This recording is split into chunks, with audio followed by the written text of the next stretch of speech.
what were we talking about? What are we going to talk about? Well, Joanna, here we are at the end of the year. Another year. 2023, our 4th year of podcasting. We've been doing this third. We started at the end of 2019. Yeah. So that's 4 years. Yeah.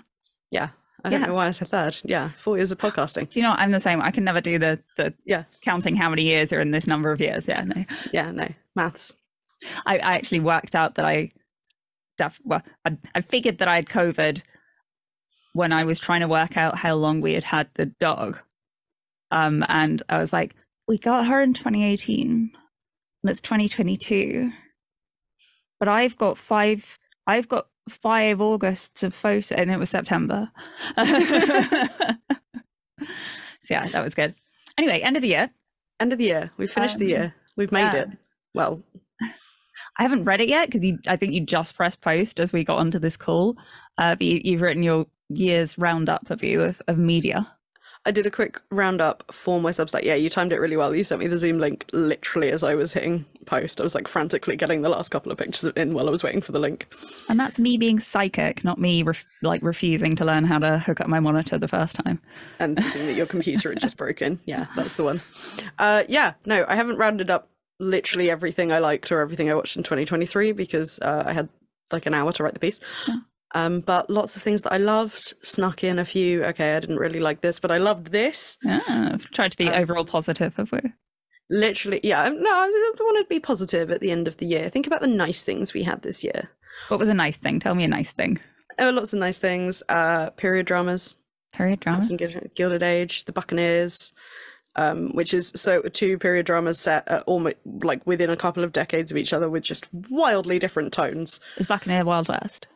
No, it's similar to Gilded Age. It's like 1870s New York and England. It's American socialites going to England to find husbands. Okay. It's based on an Edith Wharton unfinished novel that got published posthumously.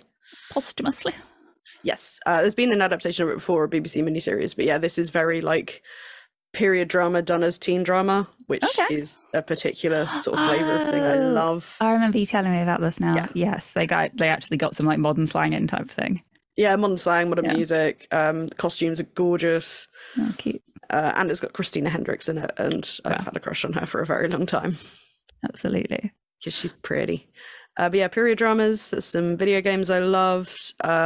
Idiot that I am, I almost just completely forgot to mention Good Omens 2. And then realised... we just talked about it so much. I know, I gave it an honourable mention in the Doctor Who bit, Hot Day with Tennant Summer.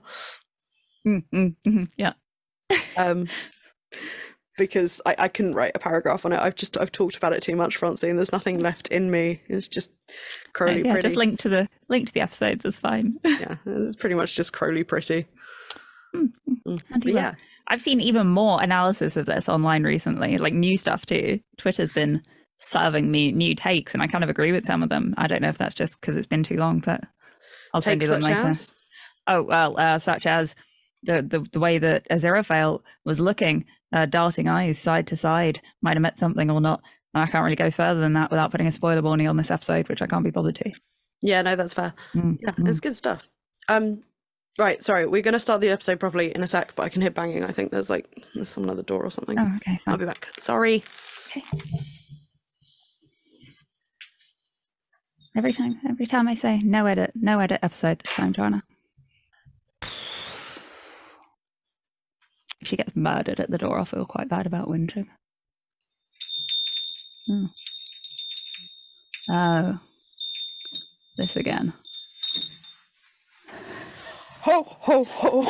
Merry Hogswatch, Francine. Hogfather, hello. Once again, I am overcome with joyful laughter at your face. There's Joanna. She's not here again. Rude.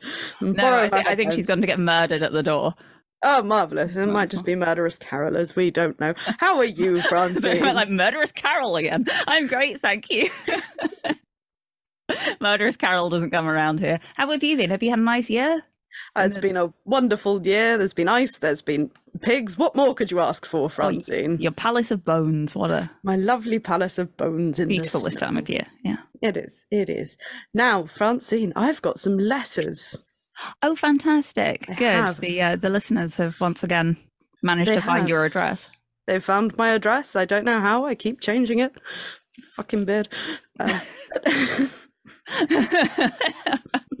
Hogfather. Sorry, PG Francine. show.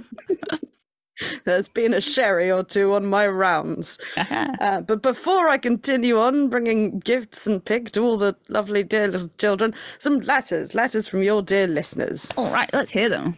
Well, Yosin has asked for the time and motivation for crafting projects, more reckless abandon in writing. I approve of that. Everyone should write with gay abandon, preferably. Make it gayer. That's my Good eyebrows. professional suggestion. Pork rillettes, which I approve of. What's that? Pate. Very nice. Bits of pig. Use the whole pig. Even the whole squeal, pig. Yeah, no waste. Would like us to spare a thought for the people. I don't know what the hell Australia is, but it sounds similar to Forex. Where supermarkets don't have good pate. I am sorry, Forex. I'll be looking into this forthwith. Forthwith. Goodness. Forthwith and possibly even fifthwith.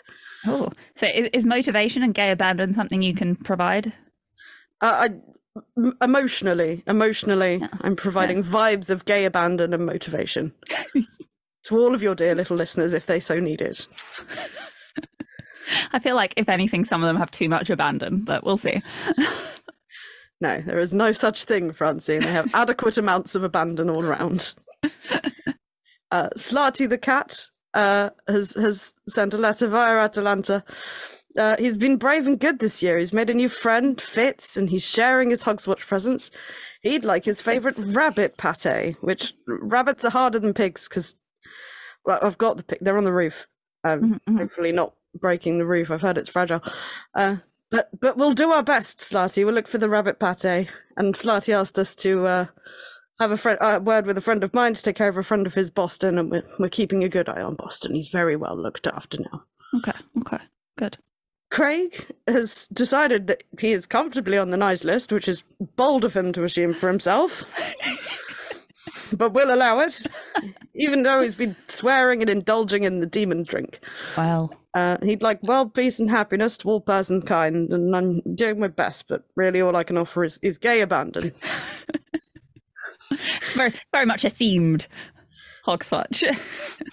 Not sure how we got here, but we're going with it. Pate and gay abandon. That's all we need for Hogswatch is pate and gay abandon. We'll do world peace next year. Scan with the Mariah Carey song, does it? All I want for Hogswatch is pate and gay abandon. Craig also suggests that one of the head fretters of Geeple, Joanna, should be on the naughty list for never being present at the same time as me. And to that I say, Craig, don't worry about it. It's fine. Fine, don't worry about it. Skim over that. Yeah. PD has had a lovely year and it has a delightful year coming. Oh, fantastic. He's even going to his first Discworld convention. Well done, PD. Go and find some other batshit humans that we love, we support and love. PD would like the ongoing ability to finish his novel, the wisdom to edit decently, fortitude what needs to be cut, and the strength to do something with the manuscript. PD, I recommend gay abandon. Plenty of gay abandon. That'll fix it. Yeah, and just some real ruthlessness with the cutting. Yeah, gay abandon. You gotta wait. Red biro. You've got to give it 24 hours after you finish writing before you start cutting. That's my advice. Ruthless. And lastly, Stacey. Stacey would like a battle axe. And Stacey, you've been very good this year. And Stacey, you shall have a battle axe. Please wield it with gay abandon. See, this is what I like. A return to traditional values. Yeah, battle axes. And heavy weaponry. Asking for all this. Pate, gay abandon, and battle axes. That's on the agenda for this year. Core tenets of Hogswatch, I would say. Now, Francine, I'd love to stay and wait and say hello to lovely Joanna, one of the head fretters of the Geeple. I imagine she'll be back from getting murdered at the door any time now, if you wouldn't.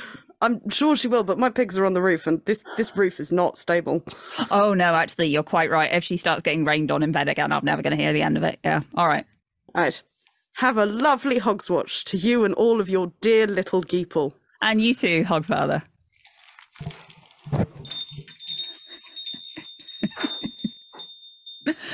I love the sound of those glingle bells. I think they are perfectly pitched for this Nonsense. Well, listeners, I hope you've... Joanna, thank goodness. Right, sorry about that. It was carolers with battle axes.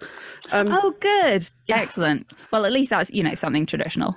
Very traditional. Right, we've got stuff. So, do you want to make a podcast? Yeah, I guess we'll make a podcast.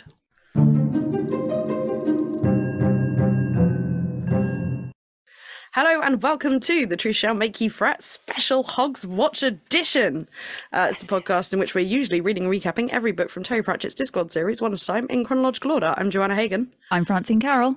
It's our bonus Hogswatch extravaganza. We're going to be talking about the live-action adaptation of Going Postal today. Yeah, all 3 hours of it. Every year I'm surprised that TV adaptations are longer than films. Yes. Despite the fact this is the third of these we've done. Yeah, every year. Inclusive. So note on spoilers before we crack on. Spoilers for Going Postal, the book and the TV adaptation. We're up to Wintersmith, so theoretically spoilers, but we probably won't be talking about it all that much. However, we will avoid spoiling any major future events in the Discworld series, and we're saving any and all discussion of the final Discworld novel, The Shepherd's Crown, until we get there, so you, dear listener, can come on the journey with us. Stampeding through the sky like wild hogs on a sleigh. Beautiful. All right, before we go into all of the festive fun, I've got some follow-up. Oh, okay. Very organised. Go on then. I do. Our condiment correspondent, Yosin. Oh, yes. She needs a badge. Does need a badge. I've been told how to say it, so I'm sorry if I'm still getting it wrong. We asked about jam and the liminal. It's an interesting question. Ask me about jam. Fantastic badge.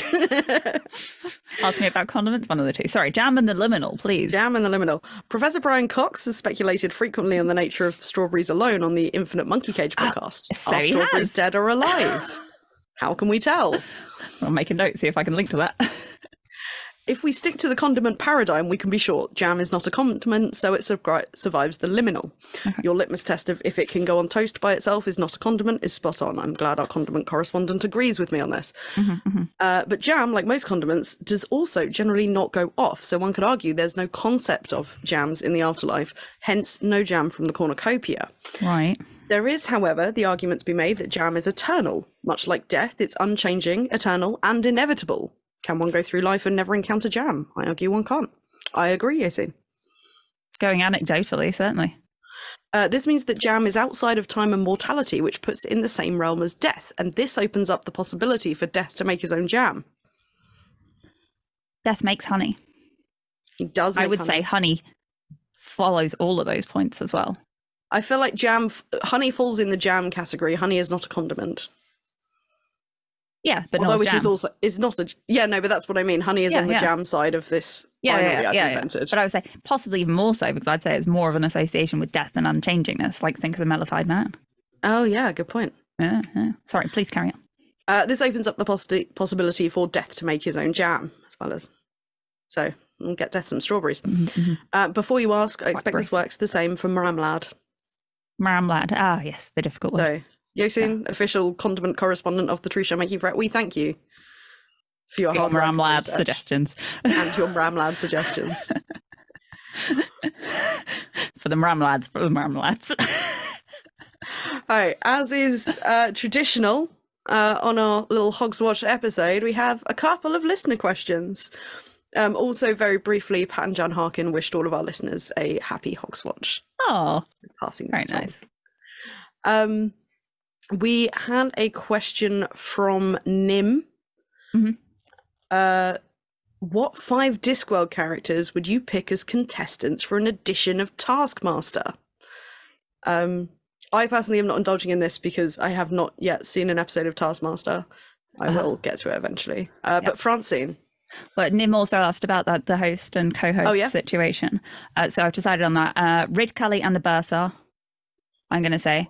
It's quite a different dynamic to Greg and Alex, because Alex is comes up with the tasks himself and is definitely subordinate, is not on dried frog pills as far as I can tell. So I'm going based purely off like odd clips of Taskmaster I've seen on TikTok that I would do like a Rid Cully and Ponder situation if I wanted to parallel it more directly. Okay, yeah. Yeah. for my own amusement, Bersa. But That's I think fair. you're right for the accuracy. Oh yeah, this isn't a correction. This is me throwing shit at you. Yes, yeah.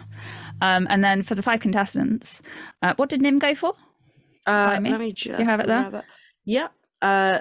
Nanny Og, Arch-Chancellor Rid Cully, Nobby Nobbs, Tiffany Aching, and Carrot. Cool. So I've also got Nanny Og as my first one because I feel like Taskmaster, the series, each series really benefits from the presence of a totally insane older woman or middle-aged and older woman. I've then got Ponder Stibbons, so could switch that with Versa if we put him as assistant. We've got the Librarian, I think would be an excellent contestant. So I think the Librarian and Nanny Og, it's probably the Librarian and Angua, who's my next contestant. It's going to be close between them at the end. Nanny Og, I think, is in it for fun, but will do surprisingly well at some lateral thinking tasks. And then at the end, I've got Rincewind ? So I'm not sure he'd agree, but he might get roped into it for some eldritch reason. Yeah, and I feel like he's got the capacity to be a bit ingenious when he has to. Yeah, absolutely. And if it started to look fatal, I'm sure the luggage would stampede in and make for an interesting episode. Because I'm assuming Discworld Taskmaster is going to be a lot more dangerous. I assume there's more potential fatality. Yeah, definitely. I said that really weirdly. Fatality. I really enjoyed thinking about that question. Thank you very much, Nim. Now, the main question we have been asked for this episode from multiple people is, what are we going to do after the Shepherd's Crown? Oh, God, I don't know. Jam on toast. Probably jam on toast. And maybe some honey. It's coming up. It will be next year. I don't know when next year. Heads up that... Don't ask Joanna. Don't ask her. She starts looking insane. We will not be announcing the schedule for next year at the end of this episode because I haven't done it yet and I'm scared to open the spreadsheet. Just be warned, as much as you're all emotional about us reaching the Shepherd's Crown and therefore like the end of the Discworld, we're emotional about it too. Yep. It is a scary thought, especially as we'll have been doing this for almost 5 years by that point. It's very blocked off in my head at the moment. Yeah, I'm just not thinking about it. I'm not, because I'll have an emotion and I haven't got one of those scheduled until I think the 28th. Yeah, no, we've got stuff to do. Yeah, I'm busy. The short answer is have a little holiday. Yeah. Because I'm not going to lie, I think we'll have earned it. Yeah, I could do with a good few Sundays in a row without editing a podcast. That would be nice. Yeah, we'll probably take like a couple of months of not podcasting because again, we've earned it. Short term, we've still got the Long Earth to talk about. We're planning some Discworld roundup episodes. So there will be more content after the Shepherd's Crown. There will be more episodes. The schedule may look a bit different. The structure may look a bit different, but the basic idea of us podcasting about Terry Pratchett related stuff will stay the same. Longer term, we want to keep podcasting together as much as life and jobs and everything else allows. Sean specifically requested a Buffy recap podcast. That's not going to happen. No, I'm very sorry. I can't do that. TV podcasting, I think, is never really going to be for me, as anyone who's seen these before will I think agree, or has seen them recently will agree. I'm not saying Sean hasn't listened to any of our adaptation recaps. However, if Joanna would like to go and recap Buffy with somebody, I will not be offended. Maybe not Buffy, because like Buffering, I don't think I could top Buffering the Vampire Slayer, which is one of my favorite podcasts. But I would like to do some TV recap podcasting if I can find someone to podcast with me. And Francine's promise you won't get jealous. But yeah, we won't be podcasting about Buffy, but we will be podcasting as much as life allows.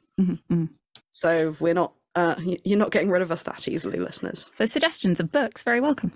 Yeah, if there's any, won't necessarily listen to them, but it might spark something.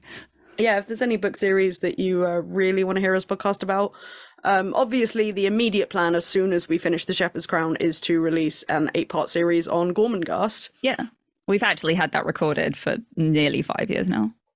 We recorded the entire series before we started this podcast. This has all been a real asshole move on our part. I forgot that last year my New Year's resolution was to buy, not even to read, just to buy a copy of Gormenghast. You can still do that. Yeah, no, I've got like 9 days left. Yeah. You gonna? Maybe. Oh. I've got to go to town tomorrow. Somebody tweeted about like low stakes goals for the new year, which I really like the idea of. I didn't actually come up with any because I was meant to be working. Yeah, and like fun resolutions. I saw someone on Tumblr talking about something similar. Like every time I saw an unfamiliar piece of fruit, I bought it and then I ate it while reading the Wikipedia page about it. Oh, that's nice. I like that. Yeah. Oh, all right. Well, I might look some up and decide on some, but that's a really good one. Yeah, so low stakes resolutions for next year. I'm gonna be less of a troll about Gormenghast. I'm not promising to read it though, guys. I'm gonna, off the top of my head, I'm gonna read each month a short story by an author I haven't read a short story from before.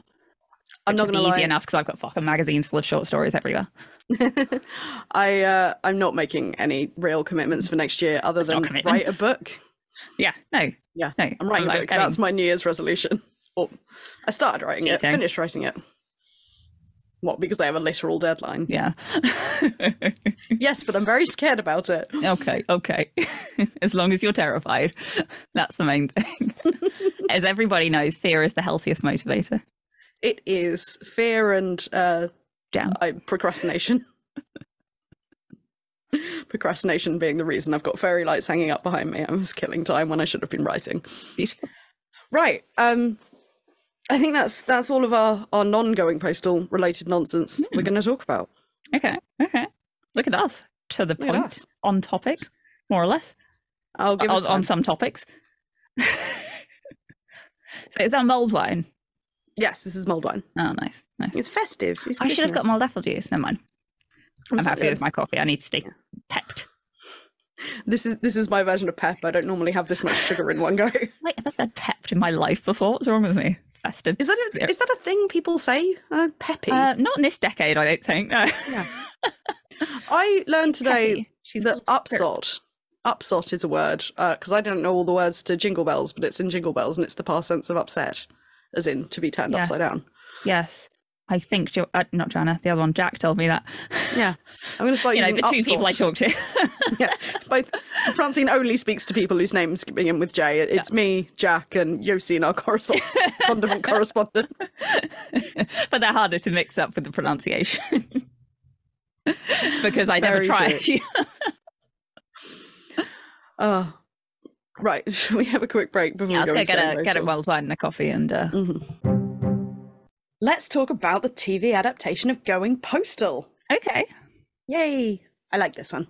I like this one. I liked it better than the other adaptations. Yeah, I think this is Prob's my favourite. Prob's fave, babe. Prob's fave. I think the Hogfather is the most direct page-to-screen adaptation. Yes. Yeah. But this is... I like this one. So, yeah, first aired in May 2010, which I don't want to think about how long ago that was.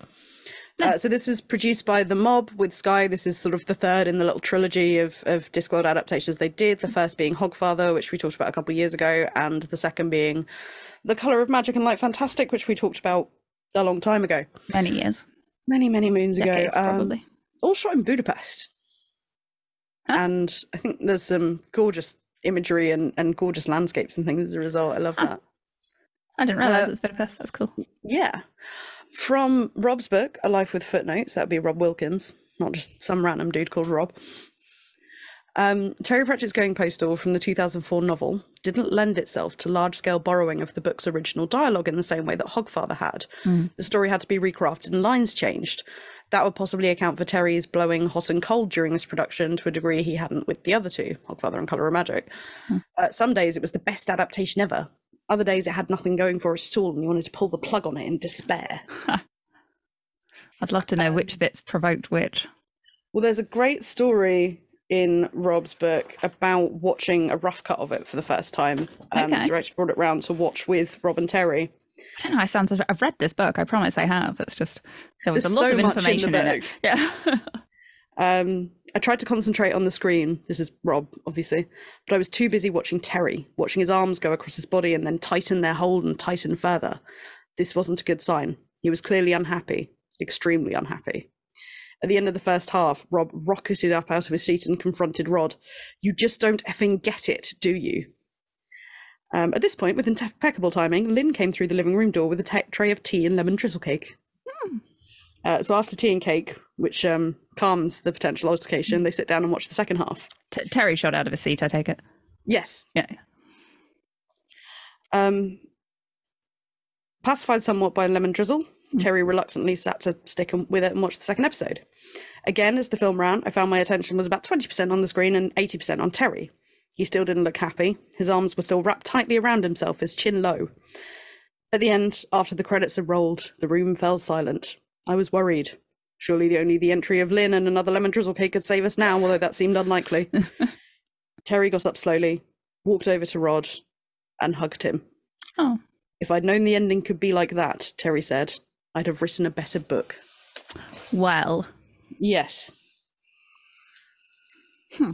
So a really delightful perspective to have on it, I think. And I'm glad I read that bit from Rob's book after I had watched it and taken notes, because otherwise I think I would have been looking for what Terry didn't like and what he did. Yes, I had, yeah. Yeah, same. Yeah, I have my own thoughts, but not influenced by that passage, so that's okay. Yeah, overall, it's not the most accurate of the adaptations, but I think it's the most fun to watch. It's the most enjoyable as a thing in its own right. Definitely, yeah. Yeah. So let's talk about the cast and characters. Okay, yes. We'll start with the obvious. Moise von Lipwig, played by Richard Coyle. Wonderfully, I thought. I love this casting. I think looks-wise, he's got that really solid mix of like charming and handsome, but also can be like man in the street and forgettable. I feel mean saying that about him. Well, no, he's one of those people who can turn off the expression. Yes. Yeah. He's incredibly good at making thoughts like race across his face. Like you can see him forming plans. Micro expressions, yeah. Yeah, I thought it was really well done. I like Richard Coyle. He's not in enough stuff. He was really fun in Chilling Adventures of Sabrina as Father Faustus Blackwood. Sure. No, he's great. I liked his big arm gestures as well whenever he was doing public speaking stuff. I think he really put his energy in it, yeah. I do think they made him a lot harsher at the beginning, especially like he's not trying to be charming immediately, especially when he meets Stanley and Grope and goes to the post office for the first time. Yeah, which maybe isn't that realistic because Moise von Lipwig is charming by default. Yeah. Like that's it. It would probably be more of a choice not to be. Exactly. And it's he's at the end of his rope. Yeah. Yeah, his moments with Adora, it plays more on the genuine romance and less on the performative, so things being less public, like him asking her out to dinner or him proposing, which would bug me, but I really like it when a romantic moment happens while two people are dangling on a rope, like near their death. I'm into that. That bit was good. Didn't care for most of the romance, though. Yeah, so Adora Bell-Dearhart, played by Claire Foy. Stunning. I love her, but there is... when she's doing aggressive and she gets a bit one-dimensional in bits of this, she does this kind of chin-jutting, head-bobbing thing. So whenever she's angry, she sort of... Okay. Perfect demonstration for audio that I find irritating. Okay. I didn't know. I'm very glad you didn't tell me that till now. I really like her apart from that. I like the chemistry between her and Moise. You know, there's an enemies to lovers thing that... There is, but they just dragged out the enemies, like past all realism. Like, I feel like one of the things I really liked about the book, when it came to their relationship, was that, like, he didn't have them at odds the whole time. No. And I feel like the film really did. Maybe that's just more traditional filmy way of doing it. But... yeah, I think it had a hint of that kind of, like I said, bit enemies lovers, bit of that like screwball comedy.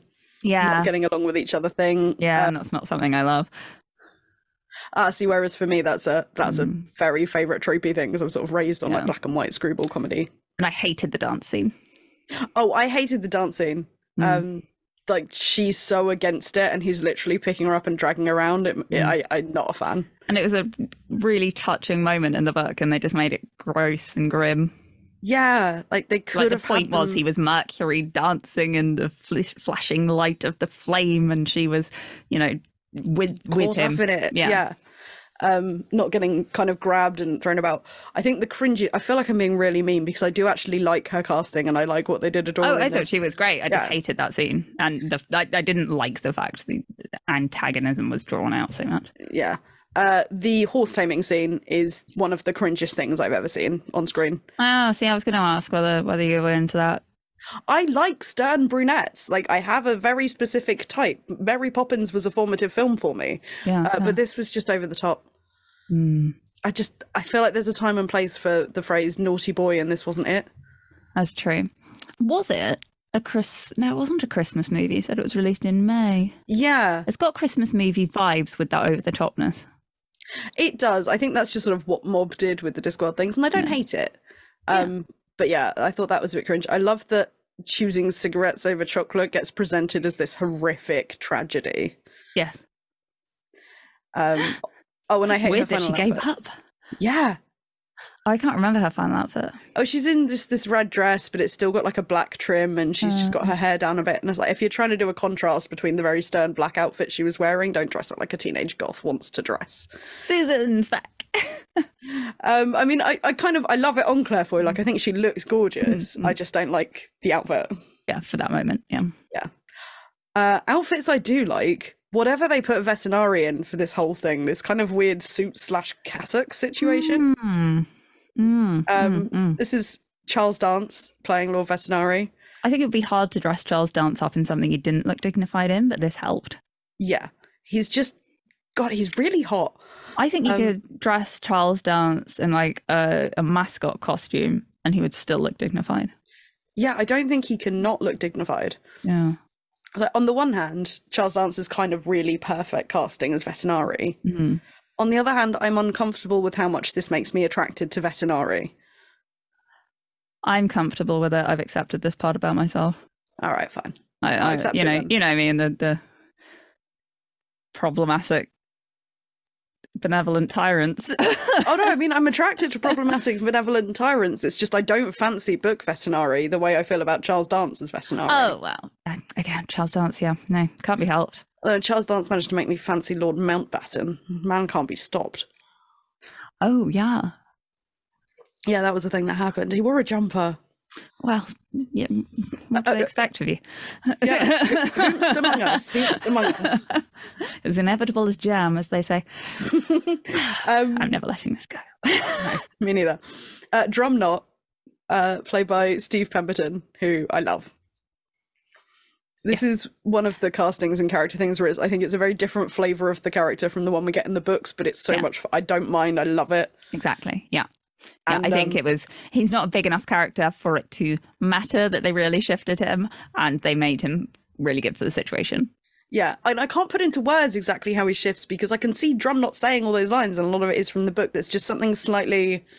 It's different. It's different. Yeah, like it's a little bit more in control and enjoying it more obviously. Yeah, the book has descriptions of how worried Drumknot looks at certain points in that. Like, it is, I think, different. Yeah. And I just love Steve Pemberton doing stuff. I think he's always fun. Yeah, he is. Well, it's a really great cast, isn't it? What a great cast. It's such a great cast. Richard Gilt, David Suchet. Hell of a choice. Like, hell of a choice. That man can pull off some odd facial hair. This is the villain that Tim Curry should have played, not Tryman, because he was completely wrong for Tryman. But I don't mind that it's not Tim Curry. I love David Suchet doing this. David Suchet did very well, but you're right. Tim Curry would have been great fun in this part. And I can't help but imagine Tim Curry, kind of Long John Silver, Muppets, Treasure Island, Tim Curry when I'm reading the book. Yeah, just that real unhinged, especially with the beating to death of the assistant and the yeah. But this is so camp and over the top and hammy and not in a annoying, gurning David Jason way, just ridiculously fun. Yeah. He's a lot more like aggressively rude to Vetinari, I think. Yeah, they streamlined a lot of that corporate stuff, and as a result he's just a lot more directly antagonistic, but I think that's really fun on screen. Yeah. There's a great line delivery. How dare the gods go against me? I don't recall giving them permission. And this is after Moist gets thrown from the temple. I thought that was fantastic. And when he's facing off against Vetinari, but they've cast incredibly tall Charles Dance as Vetinari, so you get the great tiptoes moment. There should be more of those in general, I think. More tiptoes moments, just in more things. Angry tiptoes, yeah. Yeah, furious tiptoes, not through the tulips. Furious Tiptoes, the name of my very unsuccessful dance troupe. And my drag name. We tried performing on the same night, that was the problem. Yeah, the billing was really confusing. Irate Pirouette stole the show. Anyway. Speaking of irate pirouettes. Crispin Horsefry. Now, this was a big change, obviously. Yes. And I'm guessing it's mainly for exposition reasons. I think, yeah, there's a combination of very handy exposition sponge. As you know, Crispin Horsefry, my father the king.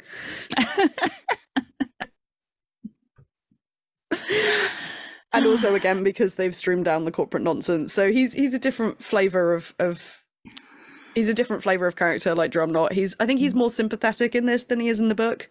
He gets a bit of Drumknot. He does. Because he's got the really, like, anally kept accounts book. I could see him organising paperclips. Yeah.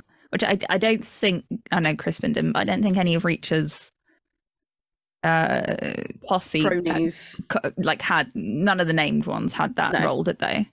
And in the book, Crispin's keeping those accounts on purpose. It's blackmail material, whereas on this Crispin is just stupid. Yeah. But yeah, I thought that made him more sympathetic. I thought it was interesting. This is Madhav Sharma who plays him, by the way. Trying to get the actors' names in. And I'd say had completely his own character, really. Like, I don't think there was much of book Crispin Horsefry. No. In him. But I thought he made a really good foil for this Reacher guild. Yeah, definitely. Yeah.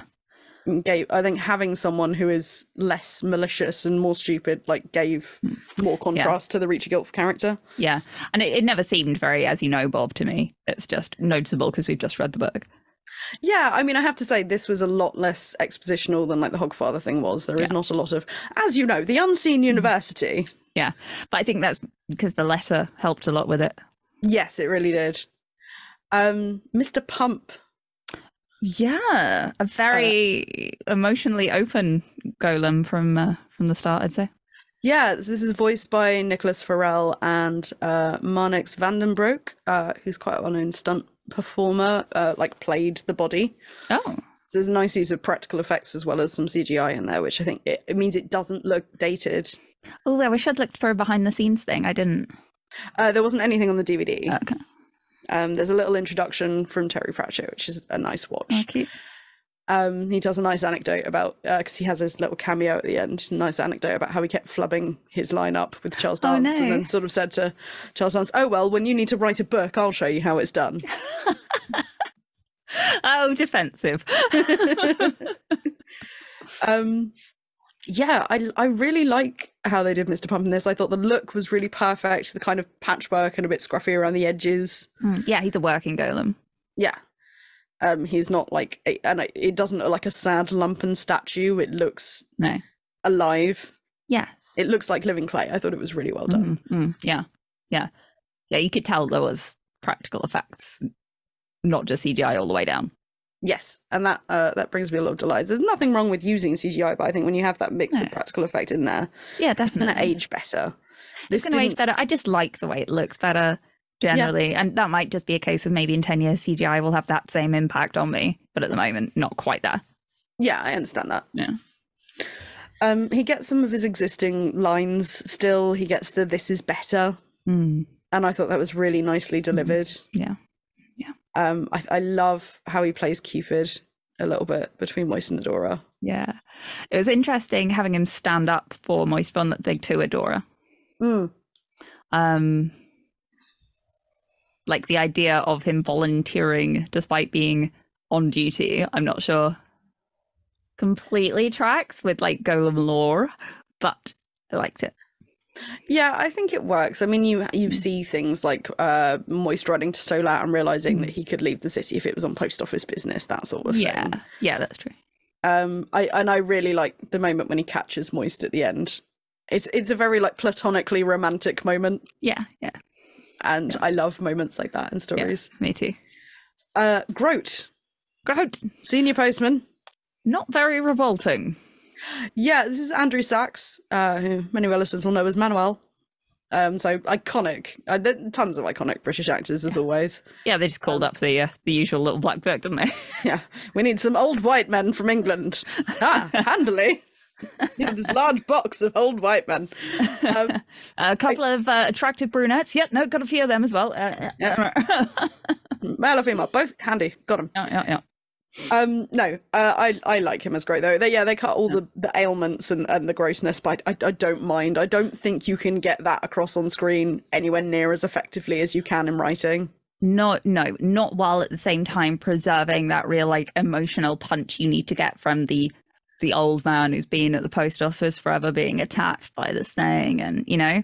I think I've talked about this on the podcast for a long time ago, but yeah, surefire way to get me going is to have like an old man being hurt in some way in a show. No, I'm with you on that. Yeah, his perfect like constant sirs, the sir in there of it. Yeah, very sergeantal. I really, really like that.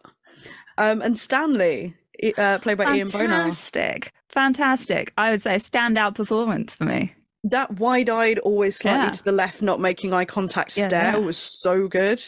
Absolutely brilliant. I do miss the Raised by Peas bit of his backstory. He kind of gets Groot's backstory instead. Yeah, but on the other hand, I think outside of a Discworld context, that might just not land. Yeah, and I know we're in a Discworld context, but it's a very different Discworld context. You can imagine watching it with a non-Discworld reader and going, what did he say? Raised by... What does that mean? But it's just one of my favourite lines from the book. It is one of the funniest sentences I've ever read. Yeah, absolutely. Raised by Peas. But I like the detail of him being the one who chooses to perforate the stamps. Yes. He has the idea and it's his pin paper. More hole than paper. But yeah, just everything about his weird intensity. It's fantastic. Yeah. It's brilliant. And the head of pins. Another, this is not mine, but I like it. Saccharissa Cripslock, played by Tamsin Gregg. I'm very, very interested. I love Tamsin Gregg. I love her, and I love this version of Saccharissa Cripslock. It just doesn't feel like my Saccharissa Cripslock, who I also love. I know we generally stray away from fan casting, but top of your head, can you think of someone who more fits that role? Oh. No, because I can't. I've now forgotten the name of literally every single actor. This was very unfair of me to put you on the spot like that. If you can think of one as we go, just butt in whenever. I will throw one in at some point. Yeah. The thing is, like I said, I like her. I like what they do with the character in this. I like that she's a little bit more in there with Moist, like a little bit within his confidence. Mm-hmm. But I can't see the Saccharissa from, say, The Truth acting like that. I feel like she's a little bit more closed off from her subjects. True. Yeah, she's slightly more tabloidy here, isn't she? A little bit, I say that not in an insulting way. I mean, it's fun. Obviously, you know, Tamsin Gregg's my favourite. She's been in so many things that I deeply love. I'd love to see her in an adaptation of The Truth, actually. I'd love to see The Truth made in this style by these people. I would love an adaptation of The Truth. I can only think of Matthew Bainton playing William DeWard since he did the audiobook. So that one I can think of. Wouldn't that be just so perfect? I'm in love at the thought, yeah. Yeah. Actually,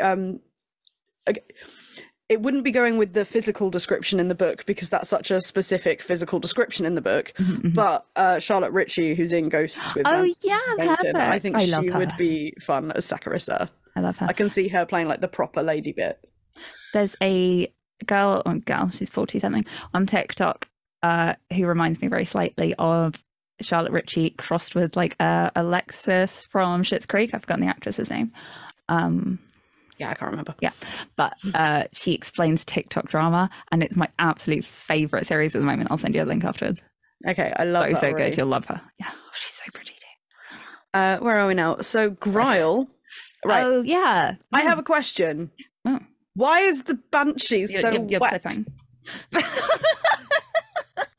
Why is the banshee that quieter?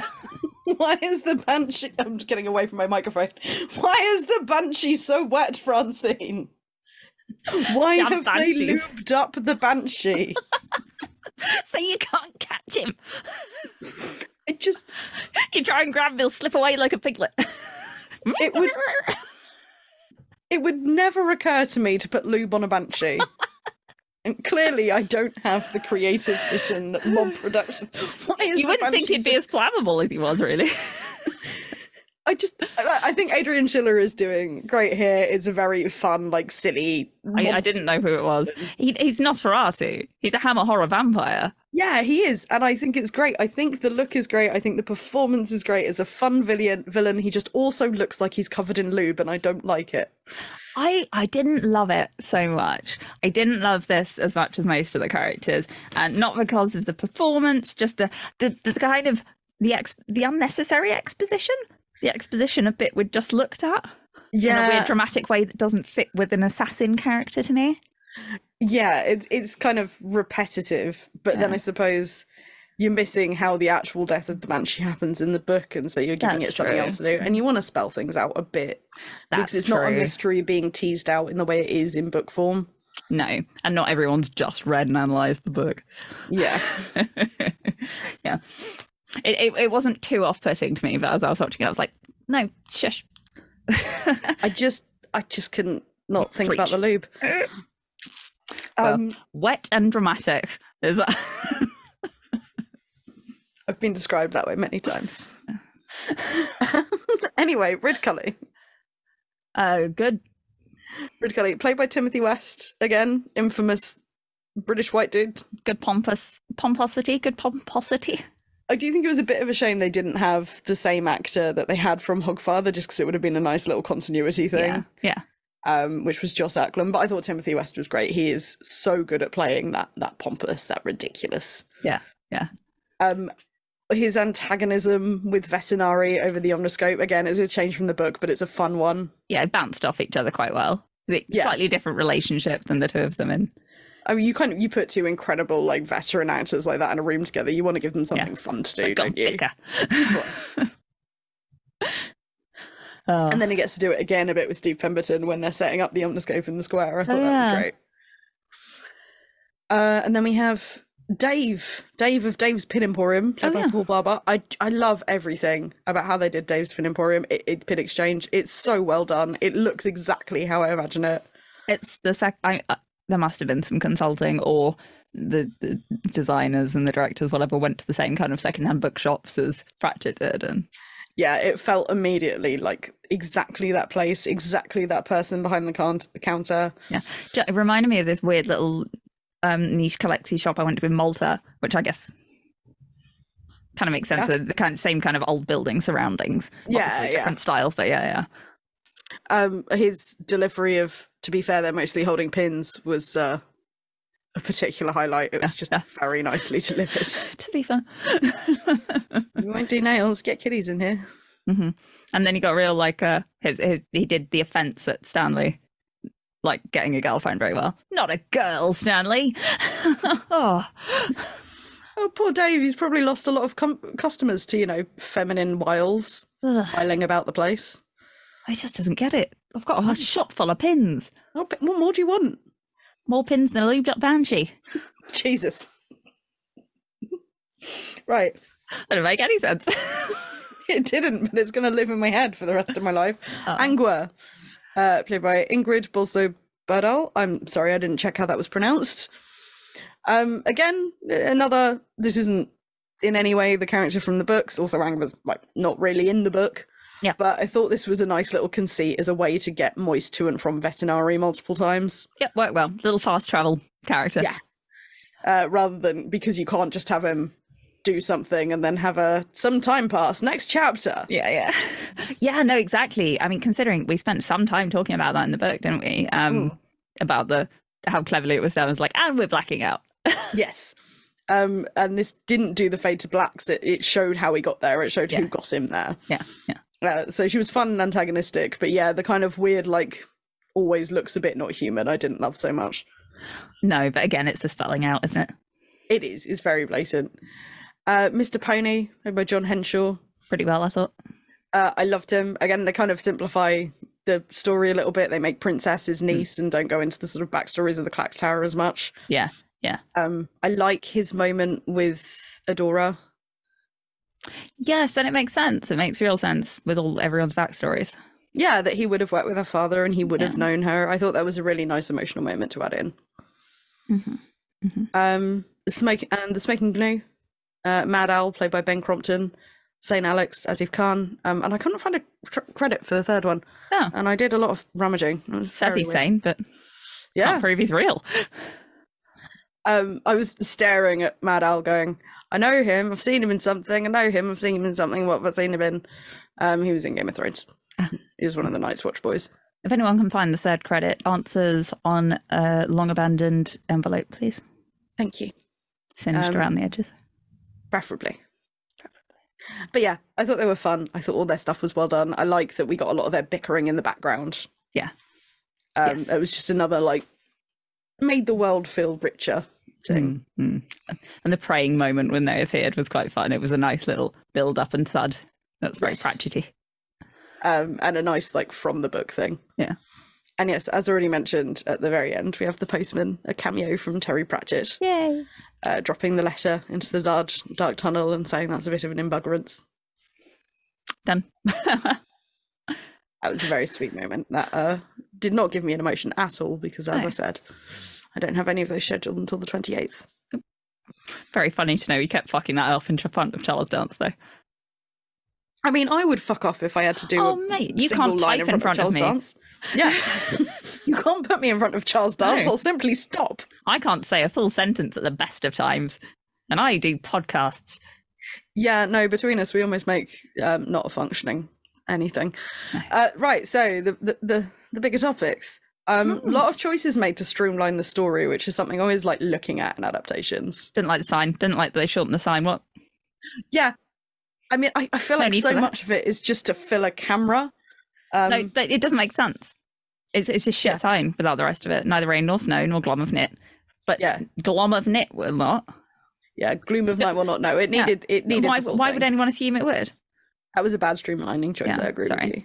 Sorry, no, that's fair. About that. I like that the corporate nonsense is scaled back.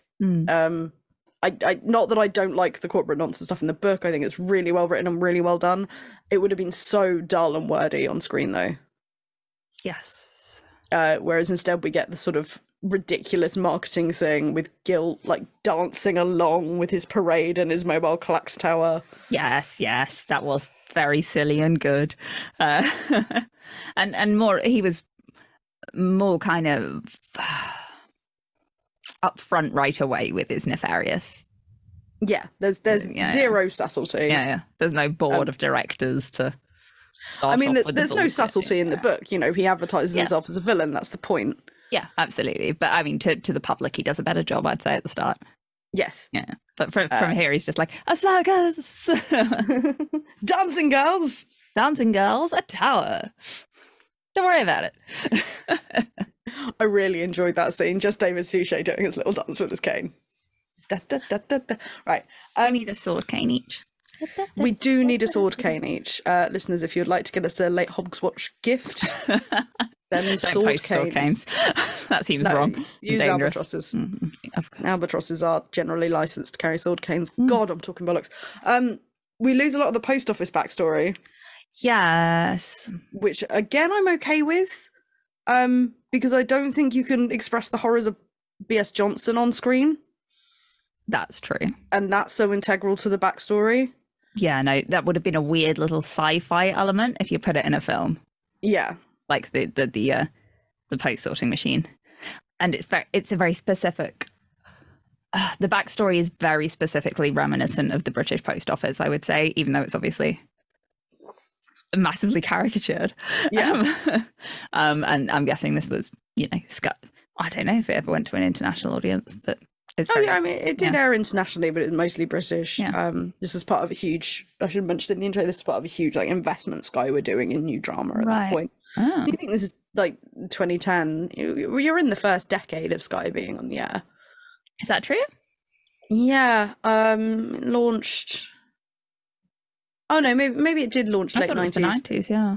It was late 90s if it was 90s. You're in the first 15 years of it being on the air. It's newish. Yeah, it's still relatively new. For exact date, see my book, which is now yet. But it will be eventually. Adora's backstory gets simplified, and I think that was a good choice. It's tied more directly into Moist rather than it sort of being the two backstories, one of her losing the job at the bank because of Moist, and then also her father losing the Clacks because of Reacher. So that all becomes... Yeah. What was John Deerhard a spy in the book? No, that was a weird addition that I don't think needed to be there. I don't think it did anything for the story. I don't think it changed anyone's motivation. No. I don't think Reacher had enough motivation to kill him without the spy detail. Vetinari wasn't invested in getting into the Clacks company. He was invested in doing it. Adding competition. Yeah. And doing it in an oversight way, not in a sneaking in from the middle. He probably did have dark Clacks or something, but a Clacks worker spy was not his vibe. Yeah, no, for sure. Yeah, so I wasn't a big fan of that. I thought the pacing was interesting because we talked a lot when we talked about the book about how like rapid fire the book is. And I think the opening of this isn't quite that. It's a bit slow to get going. Once you hit him doing his speech outside the post office, you can't seal a Clacks with a kiss. Yeah. You can't put I think from there it kickstarts thing and it starts getting the face of the book. But I think it took a minute to get going. Yeah, and it didn't have... A lot of the horror elements were after that point, and I think I might be remembering wrong, but I feel like in the book there was a lot of suspense in that intro bit before things really heated up, you know? Yeah. A lot of the teasers of the mystery. More yeah. of them. I mean, I do think the horror elements on screen are good. You can kind of tell this isn't being made as a Christmas one. It's slightly less aimed at families. It's not graphic by any means, but it is slightly more horror-ish. It shows a suicide. It shows a suicide. It shows someone, well, it doesn't show, but someone getting beaten to death isn't subtle. Like, that's happening just off screen. And do you know what it did? Because I'm watching it at Christmas, obviously. It did kind of, I was thinking, ooh, Ghost of Christmas Past kind of vibe. Because I think we talked about the horror elements a lot in the book bit, obviously. But this to me felt ghost story-ish in a way that it hadn't in book format. Yeah, I really love the this conceit of the silent movies as a way to make Moist like confront his redemption. I thought that was really fantastically done. Yeah. And I see what you mean, that kind of Ghost of Christmas Past. Yeah. It was kind of harder to, not harder, but it's a lot more explicit about the bad things that happened as a result of Moist's misdeed. Yeah. It wasn't just a number that Pump came up with and a couple sentences. I think that's because once the letter is done, and I like the letter as a conceit, I like the idea of we need some exposition in this first half, we need some explanation, and rather than just having him be a voiceover, he's doing a voiceover for a reason, and the reveal at the end that it's a letter towards Adora gives you this so hint of unreliable narrator in there. But yeah, I think it's you don't, because you don't have his internal monologue, you need to see him wanting redemption and confronting what he's done somehow, and I think that's a good way to do it. Yeah, rather than just he thinks about things a bit. Yeah, definitely, it worked. Yeah. And it's creepy. The burning of the post office is, I think, one of the things where we get a lot of changes. Yeah. I thought it was kind of ironic that there's no cat to save, considering, and I talked about this in Going Postal, like the save the cat being a famous like screenwriting thing. Oh yeah. So I don't think it's a bad thing that there was no cat. Like, obviously that makes Right, was the cat. No, Stanley was the cat. Stanley was the cat. But there's a physical cat. They take out obviously the whole thing with Angamarad and the Golem Fire Brigade, which is fine, because I think if they had done Angamarad and given him those lines on screen, I probably would have cried. Yeah. It makes me very emotional in the book, specifically when the old postmen sort of say it would be an honor to work with him. Yeah, that whole bit was gone, wasn't it? The trial. Yeah, I kind of missed the gauntlet. I thought that would have been fun. That would have been fun. I can understand why they didn't, but it would have been fun. I also miss Macalariat. Yes, that was an odd one to leave out. That would have been a fun, fairly easy character, wouldn't it?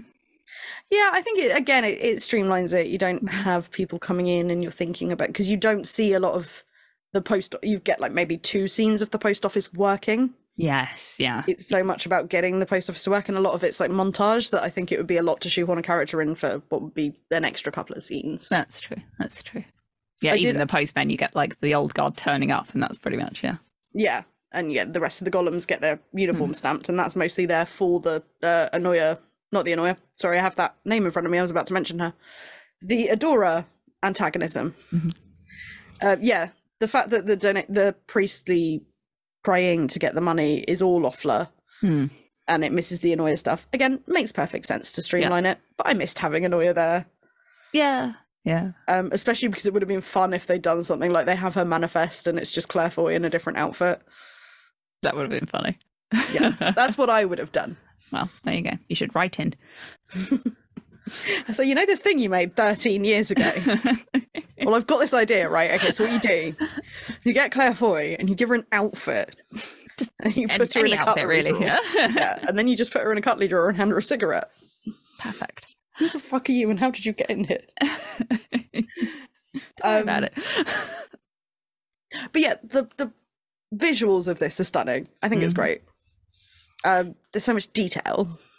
Yes, yeah, they've done the nice. I think a lot of the fan Easter egg stuff is within the detail. Yeah, like they've left out Annoyer, they've left out some of the other Discworldy, like the peas thing, whatever. But they have made it feel very Discworldy.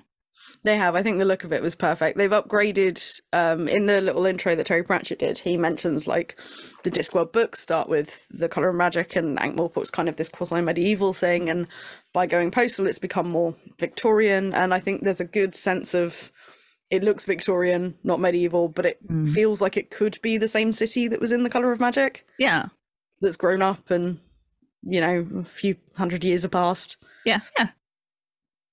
The inner thunkery of the clacks, I think, is really nice. Yeah. Oh, yeah. That it looked very satisfying. Yeah, I wanted to go like and poke a huge bits. clockwork toy. Yeah. Yeah. I really like the palace because it's like it's beautiful, all this beautiful stone, but it's run down and there's patches of damp on the walls. And I'm assuming a lot of that is just they were probably filming in some beautiful old building that had lots of patches of damp on the walls, but it looks like it could be the palace from Colour of Magic, but hundreds of years later. It's that same kind of idea again. Yeah, and Vetnari's got better things to do. Yeah. And it's going to throw people off of it. Yeah, what are you doing? And anyway, why if you is have it not a nicer? bottomless pit like that, really lets in the damp. Yeah, no, they really do. Get a dehumidifier for your bottomless pit. Advice from the True Shaman. I've said it once. I've said it 100 times. And I've done neither. And the piles of letter in the post office look great as well. Yeah. I like the way the newspapers are incorporated right from like the opening minutes of it. That's just a nice, very thorough look. Here's a paper stand. Newspapers exist in this world. They are sold. They are part of the story. Yep. Easy. Done. Yep. And you just accept that, yes, newspapers and therefore printing are a part of this world. Don't worry about it. And it makes as much sense as anything else at this point, doesn't it? Yeah, exactly. I mean, well, you've got to have it doesn't seem printing if the incongruous. class works. No, it doesn't. I just like that they're really present as a detail. Yeah, definitely. What else do I have? Oh, yeah, on the horror front, one I really loved was the raining ink in the bathtub scene before you get the male side. Oh, yeah. Ooh, that was very trypophobia, wasn't it? Yeah, and also that kind of, it invokes like Psycho, the blood going down the shower drain. Oh, yeah.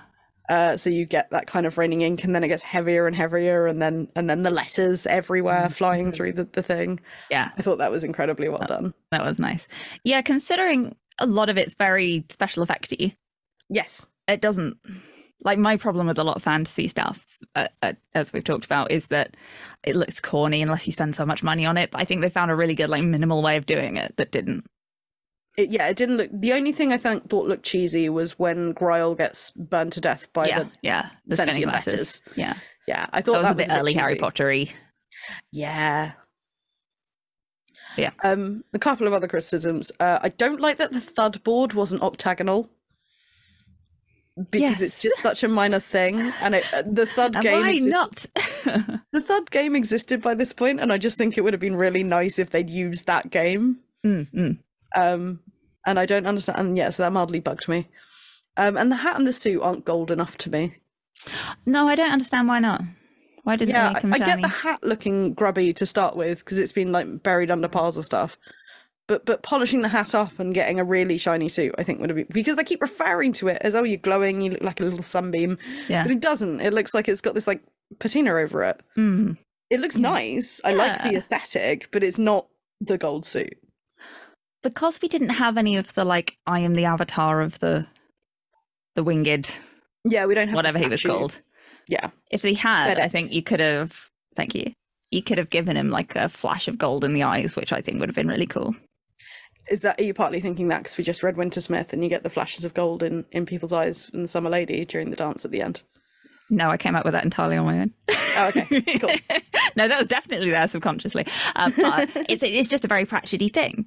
The eyes are the bit of the god you can see. Yeah. No, I agree. I think that would have been a really cool aesthetic.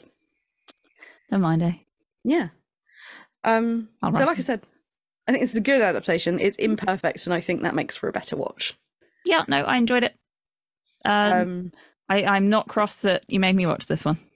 I am glad. I really like the competition, the montage, and the way that escalates things. Yes, is one of the things I really noticed. It improved things. It moved things faster because obviously I was thinking back on what Pratchett liked about the second half. Obviously, he couldn't put a montage in his book in the same way. No, but it was a nice momentum builder. Yeah, and raise the stakes and and then the stakes really get raised when the hanging threat is added to the final competition, and I think it's a good visual having this extra threat. You know, Moist doesn't just stand to lose the post office; he very much stands to lose everything. So you have him standing there with a noose around his neck. Yeah. I've forgotten to write down the actor, but the guy who played the executioner was great. He was so fun. Yeah. It's exactly how I imagine the character.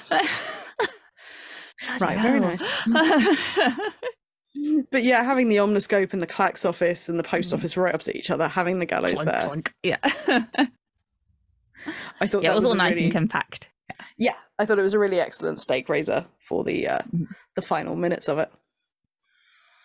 Yes. Any other thoughts? Not really.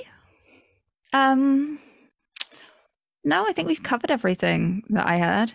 My one real rant was about the sign not being right. So, and I see your point, and I agree with you. I respect that rant. You can rant about the sign, and I'll rant about the suit, and I'll be in Scotland for you. Okay. Right.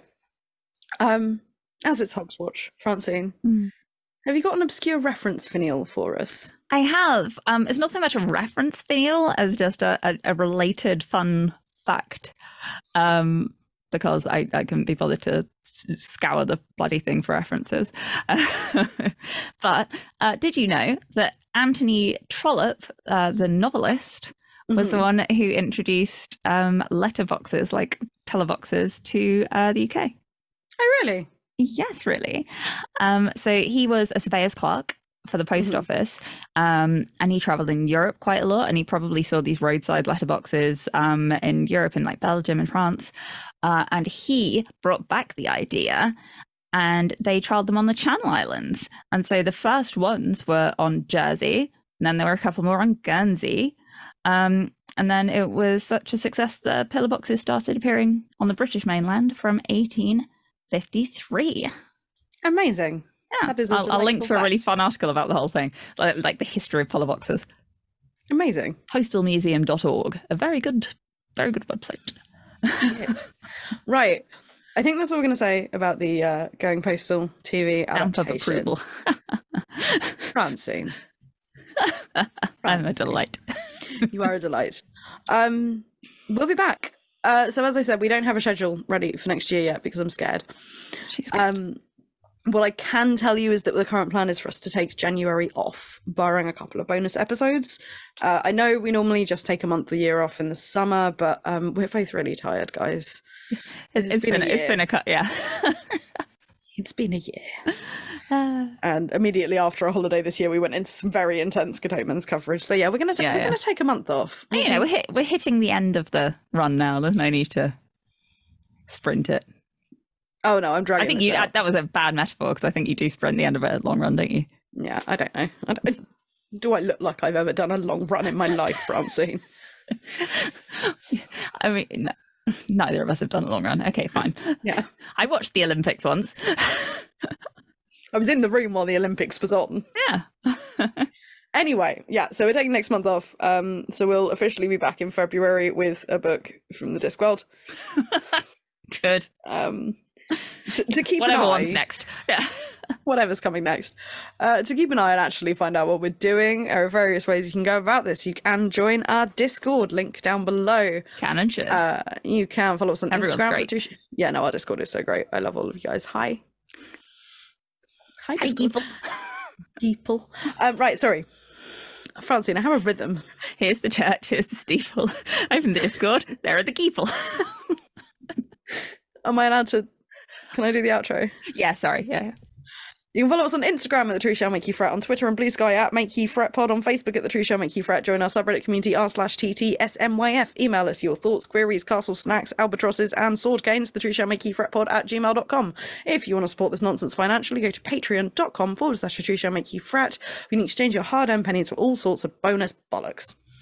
Oh, we've upgraded from nonsense. Well, it's Christmas. And for the last time this year, dear listener, Don't let us detain you.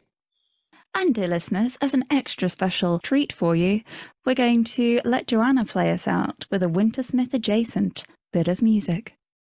In the bleak midwinter, the frosted build a home, with heart as cold as iron, ice as hard as stone.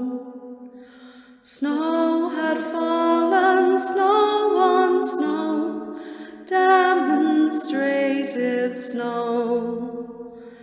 In the bleak, the Wintersmith from long ago. The dance it could not hold him, not when new feet came. Sun and bright leaves flee away when he comes to reign. In the bleak midwinter, he searched for his new wife, she who danced there with him could wear the crown for life.